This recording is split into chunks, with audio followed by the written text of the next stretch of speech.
Guys, welcome to एमबीट classes. मैं हूं खुशबू और आज की इस वीडियो में हम पढ़ेंगे कि अक्षांश देशांतर रेखाएं क्या होती हैं।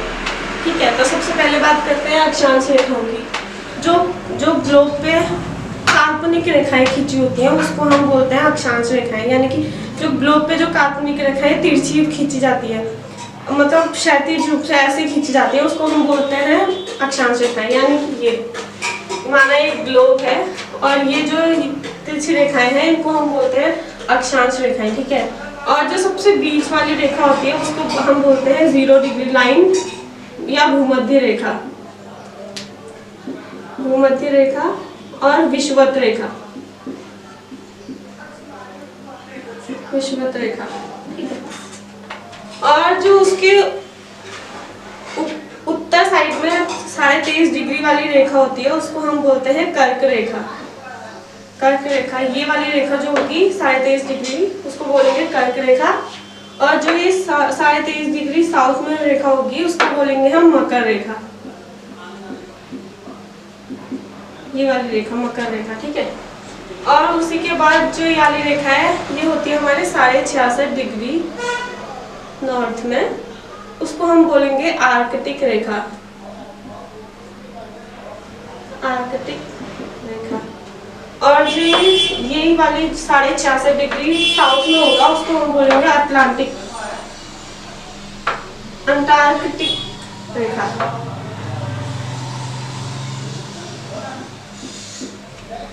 अंटार्कटिक रेखा। ठीक है, और फिर 90 डिग्री को हम बोलेंगे नॉर्थ पोल और 90 डिग्री साउथ को बोलेंगे हम साउथ पोल, यानी कि दक्षिणी ध्रुव और उत्तरी ध्रुव। ठीक है, अब होता क्या है, जो ये रेखाएं हैं, अब सबसे पहली बात है कि जब ये रेखाएं हैं ये टेम्परेचर का निर्धारण, यानी कि ये जलवायु का निर्धारण भी करती हैं। अब कैसे ये जलवायु का निर्धारण कैसे करते हैं, ठीक है, ये हम बात करते हैं। तो जब 0 डिग्री से ऊपर 23.5 डिग्री तक और 0 डिग्री से नीचे यानी कि दक्षिण साइड को 23 डिग्री तक, जो ये मतलब 0 से भूमध्य रेखा से कर्क रेखा और मकर रेखा तक, यहाँ को ये वाली लाइन है जो यहाँ सबसे ज़्यादा गर्मी पड़ती है। यानी कि यहाँ एक साल में सूर्य जो होता है वो लंबवत पड़ता है, तो मतलब एक साल में जब सूर्य लंबवत रहेगा तो यहाँ गर्मी ज़्यादा पड़ेगी। ठीक है, इसको हम बोलते हैं उष्णकटिबंधीय क्षेत्र। इसको हम बोलते हैं उष्णकटिबंध।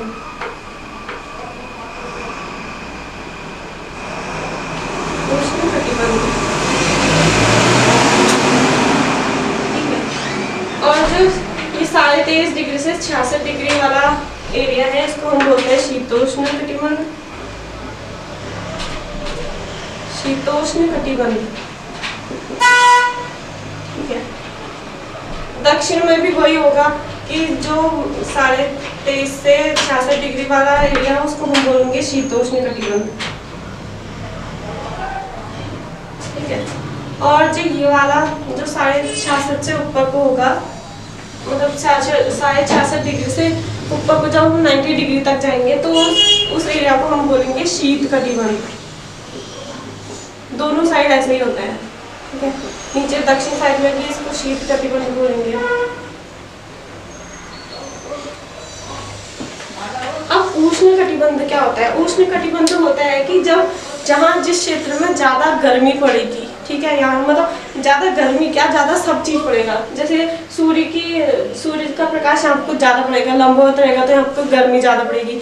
गर्मी ज्यादा पड़ेगी तो वहाँ आपको महासागर भी है, महासागरों से जो होगा वाष्पीकरण होगा। उसके बाद वाष्पीकरण के बाद बादल बनेंगे, उसके बाद यहाँ बारिश होगी तो यहाँ पेड़ पौधे बहुत होंगे इसी एरिया में। ठीक है, पेड़ पौधे बहुत होंगे तो यहाँ पर जैव विविधता भी बहुत पाई जाएगी। यानी कि ऐसा कह सकते हैं कि आपको सब चीज में ज्यादा होगा। ठीक है, ये इस वाले एरिया में 0 से 23.5 डिग्री उत्तर और 0 से 23.5 डिग्री दक्षिण की साइड में, इसीलिए हम इसको उष्ण कटिबंध बोलते हैं। ठीक है, अब शीतोष्ण कटिबंध में क्या होता है? शीतोष्ण कटिबंध में होगा कि यहाँ थोड़ी गर्मी और थोड़ी समय ठंडी पड़ेगी। ठीक है, शीत कटिबंध में क्या होगा? शीत कटिबंध यानी कि नाम से ही पता चल रहा है कि हाँ वही ठंडा होगा करके शीत, यहाँ सूरज की रोशनी तो पड़ेगी नहीं ना, गर्मी नहीं पड़ेगी, तो यहाँ आपको हमेशा ठंडा रहेगा, चाहे तो आप ऊपर चल जाओ या नीचे चल जाओ, ठीक है।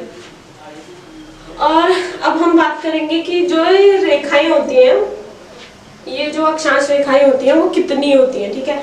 लोगों को लगता है कि, लोगों को क्या, सभी को लगता है कि 90 अगर हम जोड़ेंगे तो 180 डिग्री, मतलब 180 रेखाएं होती है ये अक्षांश रेखाएं, लेकिन ऐसा होता नहीं है,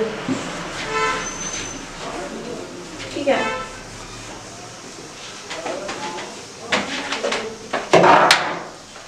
तो अब होगा क्या, ये हमारा, माना ये हमारा ग्लोब है, यहाँ पे को हमारी रेखाएं हैं, ठीक, ये 0 डिग्री लाइन है, ठीक है।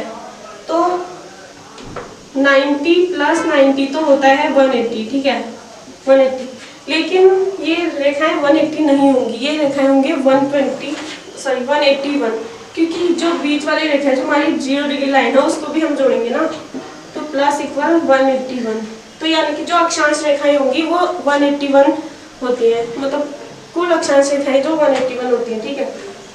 अब जो बात करेंगे कि जब अक्षांश वृत्त कितने होते हैं, अक्षांश वृत्त और अक्षांश रेखाएं अलग अलग है, ठीक है, मतलब है तो एक ही पर वैसे अलग है। देखो अक्षांश रेखाएं क्या होती है, जो हम सबको जोड़ देते हैं, ठीक है, जोड़ देते हैं तो उसको हम अक्षांश रेखाएं बोलेंगे।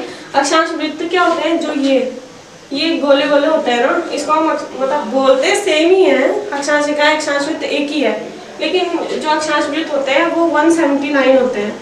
अभी 179 क्यों होंगे, क्योंकि अगर हम 181, जैसे 181 टोटल रेखाएं हमारी अक्षांश रेखाएं, ठीक है, इसमें से हम 2 को माइनस करेंगे तो ये हो जाएंगे 179। क्यों, क्योंकि जो हमारा नॉर्थ पोल और साउथ पोल है वो कोई रेखा नहीं है, वो एक पॉइंट है, ठीक है, इसलिए हम इन दोनों को रेखा नहीं, ये रेखा नहीं है, पॉइंट है, इसलिए हम इन दोनों को हटा देते हैं। इसलिए 181 और 179 ये दोनों आंसर जो है वो हमारे सही है। अगर कोई भी क्वेश्चन, मतलब किसी भी एग्जाम में ऐसा क्वेश्चन आता है कि हाँ भाई अक्षांश रेखाएं कितनी होती हैं, या तो उसमें ऑप्शन आएगा 181 या तो आएगा 179, तो मतलब या तो 181 179 जो भी आएगा, मतलब ये आंसर आपका सही है, ठीक है, ठीक है। अब बात करते हैं हम लॉन्गिट्यूड की, यानी कि देशांतर रेखाओं की। अब देशांतर रेखाओं में क्या होता है, जो मतलब देशांतर रेखाएं क्या होती हैं, जो नॉर्थ पोल और साउथ पोल को जो मिलाने वाली रेखाएं होती हैं, यानी कि लंबवत खींची गई होती है जो रेखाएं, उनको हम देशांतर रेखाएं कहते हैं, ठीक है।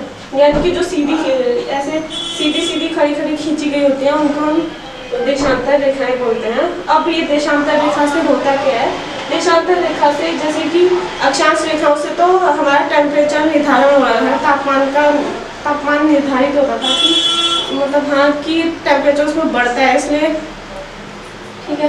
तो ये जो लॉन्गिट्यूड है इसमें ये टाइम का निर्धारण करता है, वो समय, वो तापमान का निर्धारण करते थे और ये टाइम का निर्धारण करते हैं, ठीक है, इसे टाइम का निर्धारण होता है। सबसे पहले बात करते हैं जो 0 डिग्री लाइन है, जो ये 0 डिग्री लाइन है इसको हम बोलते हैं GMT, यानी कि ग्रीनविच मीन टाइम, इसको हम ग्रीनविच लाइन भी बोलते हैं, ठीक है। अब जो ग्रीनविच लाइन है वो कहाँ से खींची गई है, जो ग्रीनविच लाइन है वो खींची गई है लंदन के ग्रीनविच नाम का एक जगह है, वहाँ पर कोई एक रॉयल वेधशाला है, वहाँ से बीचों बीच ये लाइन खींची गई है, इसको हम बोलते हैं GMT। इसी के आधार पर जितने भी देश हैं, सारे जो भी देश है वो मतलब टाइम का निर्धारण कर पाते हैं कि मतलब हाँ उनके वहाँ भी इतना ही बजा होगा जितना हमारे वहाँ भी, मतलब उनको पता चल पाता है कि हाँ भाई टाइम कितना हो रहा है अभी, ठीक है। तो अब जैसे कि अक्षांश रेखाओं में क्या होता था, उत्तरी गोलार्ध और साउथ दक्षिणी गोलार्ध होता था, तो इसमें क्या होता है, पूर्वी गोलार्ध और पश्चिमी गोलार्ध होता है, पूर्वी गोलार्ध और पश्चिमी गोलार्ध। अब देखो, अब ये 0 डिग्री है, 0 डिग्री से अगर हम पश्चिम को जाएंगे तो हम उस स्थिति को हम बोलेंगे, मतलब 0 डिग्री से पश्चिम को जाएंगे तो हम उधर को बोलेंगे पश्चिमी गोलार्ध। अगर 0 डिग्री से हम पूर्व की ओर जाएंगे तो उस साइड को हम बोलेंगे पूर्वी गोलार्ध, ठीक है। अब जो ये GMT है, ग्रीनविच मीन टाइम जो है, वो इलाहाबाद की, यानी कि अगर इंडिया की बात करेंगे हम तो वो इलाहाबाद के नैनी गांव से होके गुजरती है। इलाहाबाद के नैनी से होके गुजरती है, ठीक है, जो ग्रीनिच टाइम है। इसी को हम इंडियन स्टैंडर्ड टाइम बोलते हैं, यानी कि प्रमाणिक समय बोलते हैं, ठीक है। अब जो अक्षांश जो ये देशांतर होते हैं वो उनकी संख्या कितनी होती है, टोटल कितने होते हैं, क्या जो देशांतर होते हैं वो टोटल होते हैं 360 होते हैं, ठीक है। क्योंकि देखो 90 तो इधर है, 90 इधर है, और इसकी पीछे साइड में 90 लगे होंगे ना, तो ये 360 होंगे, ठीक है। और इन दोनों के बीच की दूरी जो होती है वो होती है 111 किलोमीटर होती है। 111 किलोमीटर होती है यहाँ पे, तो 0 डिग्री लाइन पे, यानी कि जो भूमध्य रेखा है उधर पे को इसकी लाइन, उसकी जो दूरी होती है वो होती है 111 किलोमीटर। और अगर हम पहुँच जाए यहाँ 40 डिग्री पे, 45 डिग्री पे, तो इसकी दूरी होगी 79 किलोमीटर। और अगर हम 90 डिग्री पे पहुँच जाते हैं, यहाँ पहुँच जाते हैं, तो इसकी दूरी यहाँ हो जाएगी 0 किलोमीटर, ठीक है।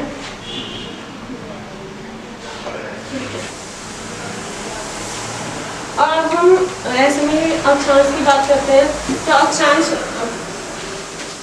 रेखाएं होती है, उनकी बीच की दूरी भी होती है 111 किलोमीटर, ठीक है। उनकी बीच की दूरी होती है 111 किलोमीटर, ठीक है। और जो अक्षांश रेखाएं होती हैं वो एक दूसरे के समानांतर होती हैं, यानी कि वो बराबर दूरी पे होती हैं, समानांतर होती है, यानी कि बराबर दूरी पे होती हैं। और जो अक्षांश रेखाएं होती है ना वो हर मतलब जैसे 0 है फिर उसके बाद 1 डिग्री होगा, फिर 2 डिग्री होगा, यानी कि हर एक डिग्री पे वो एक कोण बनाती है, यहाँ से ऐसे 2 पे ऐसे करके 360 कोण बनते हैं इसके, ठीक है। और इनकी दूरी होती है 111 किलोमीटर यहाँ पे। तो आज के लिए बस इतना ही है, और अगली वीडियो में हम देखेंगे कि देशांतर से कैसे मतलब स्टैंडर्ड टाइम का कैसे निर्धारण होता है, या मतलब अगली वीडियो में हम ये देखेंगे कि इंटरनेशनल टाइम और इंटरनेशनल डेट लाइन क्या होती है, क्या यानी कि जो समय का निर्धारण होता है वो कैसे होता है हमारे वहाँ, ठीक है। ठीक है, फिर अगर आपको इसमें कुछ प्रॉब्लम आएगी या समझ नहीं आएगा तो मेरे को बताना कमेंट करके। अच्छा लगेगा तो लाइक करना, नहीं लगेगा तो डिसलाइक करना। और थैंक यू फॉर वॉचिंग।